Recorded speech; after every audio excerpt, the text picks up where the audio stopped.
स्वागत है आपका बाल विकास एवं शिक्षा शास्त्र के अगले लेक्चर में। आज इस लेक्चर में हम रेमंड और गुलिफर्ड के इंटेलिजेंस थियरी के बारे में बात करने वाले हैं और जितने सीडीपी रिलेटेड कंटेंट है उन सारे कंटेंट के वीडियो लेक्चर को अवेल करने के लिए आप हमारे चैनल के प्लेलिस्ट में जाइए, जहां पे बाल विकास एवं शिक्षा शास्त्र नाम से एक प्लेलिस्ट बनी हुई है। Go there and check it out for more. हमने इंटेलिजेंस के बारे में बहुत सारी चीजें कंप्लीट कर रखी हैं।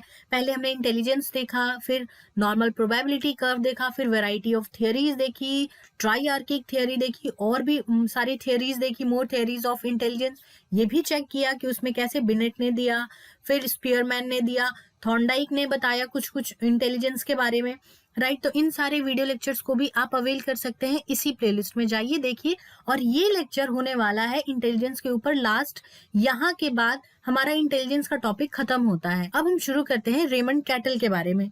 रेमंड कैटल ने इंटेलिजेंस को दो भाग में डिवाइड किया, that is fluid intelligence and crystallize intelligence. जो फ्लूइड इंटेलिजेंस है वो मल्टी थिंकिंग है, यानी अलग अलग टाइप की डिफरेंट वेज ऑफ थिंकिंग, बहुत सारे डिफरेंट तरीके से हम सोच पाते हैं। इसका प्रयोग नए किसी भी सिचुएशन में होता है, जब नई परिस्थिति उत्पन्न होती है तब ये यूज की जाती है और इसका सबसे ज्यादा संबंध क्रिएटिविटी से होता है। सिंस क्रिएटिविटी कभी भी होती है वो कोई भी नई चीज की क्रिएटिविटी होती है। अपने अनुभव का प्रयोग करके हम कोई भी नया चीज बना रहे होते हैं, या फिर पॉटर है जो घड़े बना रहा है, उसमें डिजाइन दे रहा है, उसके घड़े में हर डिजाइन अलग अलग है, ठीक है। जो पोएट लिख हैं वो लोग जो पोएम्स लिखते हैं वो पोएम्स की अलग अलग टाइप की होती हैं।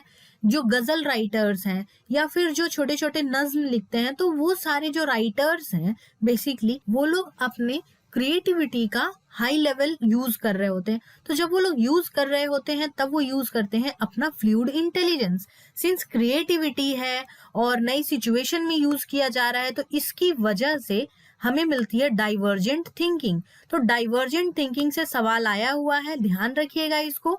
तो डाइवर्जेंट थिंकिंग यानी एक ही चीज को अलग तरीके से सोचना। See here we have talked about it कि अलग तरीके से सोच रहे हैं जो, वो है फ्लूइड इंटेलिजेंस। ज्यादातर ये हेरिडिटी से रिलेटेड होती है, यानी कि इनबॉर्न एबिलिटी है, हम कितने अलग तरीके से भिन्न प्रकार से सोच पाते हैं।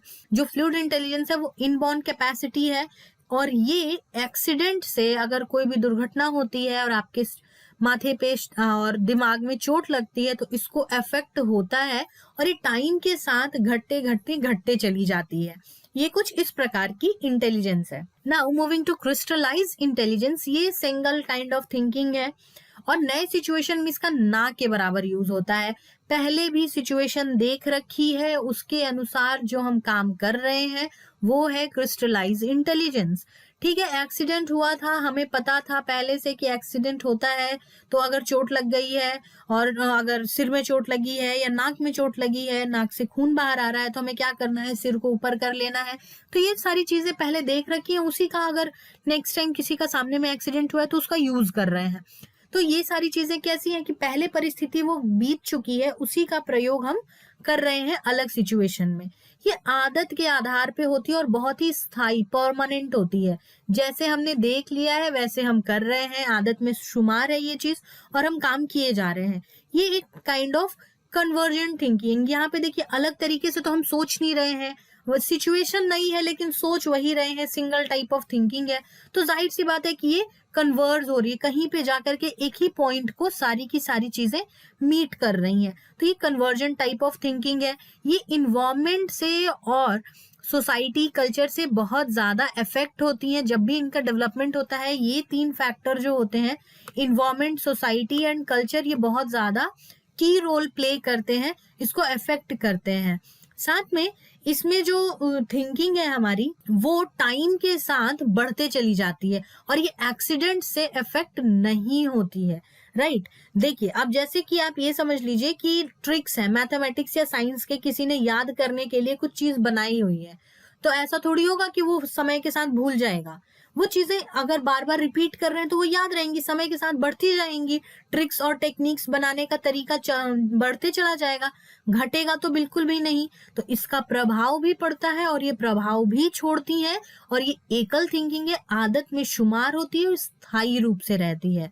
सो what we have talked about basically कि दो डिवीजन दिया हुआ है, फ्लूइड इंटेलिजेंस, क्रिस्टलाइज इंटेलिजेंस जो क्रिस्टलाइज इंटेलिजेंस है वो परमानेंट है, और फ्लूइड इंटेलिजेंस जो है वो अफेक्ट हो जाता है एक्सीडेंट से, साथ में वो टाइम के साथ घट भी जाता है। और क्रिस्टलाइज इंटेलिजेंस टाइम के साथ घटता नहीं है। क्रिस्टलाइज इंटेलिजेंस नए सिचुएशन में यूज नहीं होता है, और फ्लूइड इंटेलिजेंस नए सिचुएशन में यूज किया जाता है। इसी वजह से ये क्रिएटिविटी और डाइवर्जेंट थिंकिंग को भी प्रमोट करता है। आप भी अपने डाइवर्जेंट थिंकिंग का प्रयोग कीजिए और उसको बढ़ाइए। डेलीवाइट्स के साथ सीटेट के मॉक पेपर अवेलेबल हैं www.dailywites.in पर, वहां जाइए और अपनी परफॉर्मेंस को एक लेवल अप कीजिए। फिर हम बात करने वाले हैं गुलिफोर्ड के बारे में। गुलिफोर्ड जो हमारे साइकोलॉजिस्ट हैं, इन्होंने 3D मॉडल दिया इंटेलिजेंस का, और सबसे ज्यादा टाइप ऑफ इंटेलिजेंस इन्होंने ही कवर की। इसका एक दूसरा नाम भी है, एक तो 3D मॉडल है जो वो दिख तो रहा है हमें, और दूसरा नाम है स्ट्रक्चर ऑफ इंटेलिजेंस या फिर SI। ये सवाल पूछा हुआ है एग्जाम में, ध्यान रखिएगा, अनदर नेम करके आया हुआ है कि स्ट्रक्चर ऑफ इंटेलिजेंस क्या है, मतलब किन्होंने दिया है ऐसे करके, या फिर गुलिफोर्ड ने इनमें से कौन सा इंटेलिजेंस का थ्योरी दिया हुआ है। तो वहां पे SI करके लिखा हुआ था, ध्यान में रखिएगा। या तो इसको SI बोलते हैं, और SI का फुल फॉर्म है स्ट्रक्चर ऑफ इंटेलिजेंस, बुद्धि की संरचना। इन्होंने 3D मॉडल दिया, और इनका ये कहना था कि जो हमारी बुद्धि है, हमारा इंटेलिजेंस है, उसको हम क्यूब या क्यूबॉइड के डायमेंशन पे आराम से उतार सकते हैं। क्यूब और क्यूबॉइड जो होते हैं वो रिप्रेजेंट करते हैं हमारी इंटेलिजेंस को। इन्होंने 3D स्पेस में तीनों डायमेंशन का प्रयोग करके इंटेलिजेंस को बताया। इनके अनुसार इंटेलिजेंस 3 भाग में, सबसे बड़े मोटे मोटे अक्षरों में 3 भाग में डिवाइड होती है, जैसे कि इंटेलेक्चुअल कंटेंट है, मेंटल ऑपरेशंस है, एंड इंटेलेक्चुअल प्रोडक्ट है। अब इंटेलेक्चुअल कंटेंट के भी 5 तरीके हैं, 5 types of IC। Mental operation के 6 टाइप्स हैं, और इंटेलेक्चुअल प्रोडक्ट के भी 6 टाइप्स हैं। अब इन्होंने किस तरीके से बताया, इन्होंने 3 सेट बताया है। तो number of types of intelligence 5 into 6 into 6 हो गई, यानी 180 टाइप्स। और इनका ये कहना था कि 180 टाइप्स की इंटेलिजेंस होती है।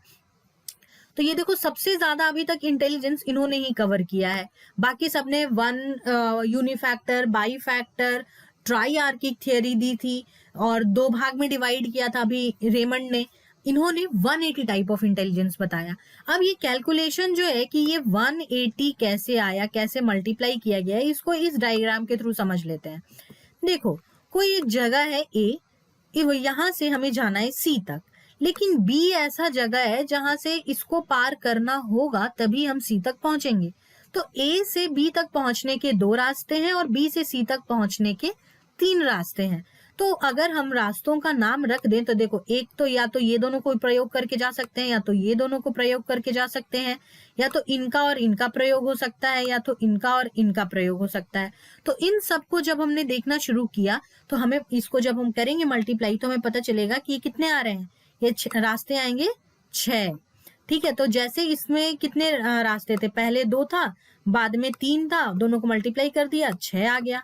वैसे ही सिंपल मैथमेटिक्स है, यहाँ पे मल्टीप्लाई करके हमने रिजल्ट निकाल लिया। वैसे ही यहाँ पे भी उन्होंने 3 इंटेलिजेंस बताया, तीनों के सबसेट्स बताए, उन सबको मल्टीप्लाई किया, और number of types of intelligence हमें पता चल गई है। जब उन्होंने पहली बार थियरी फॉर्मुलेट की थी तब 120 टाइप्स ऑफ इंटेलिजेंस बताया था, बाद में उसको रिवाइज किया कुछ टाइम बाद, तो 150 टाइप ऑफ इंटेलिजेंस बताया, और थर्ड रिवीजन में उन्होंने 180 टाइप्स ऑफ इंटेलिजेंस बताया और उसको सेट कर दिया। सबसे ज्यादा टाइप ऑफ जो हमारा इंटेलिजेंस है वो कवर किया गुलिफोर्ड ने। अब देखिए यहाँ पे कैसे कैसे उन्होंने कवर किया। ये देखिए, visual, auditory, symbolic, semantic and behavioural, ये 5 है।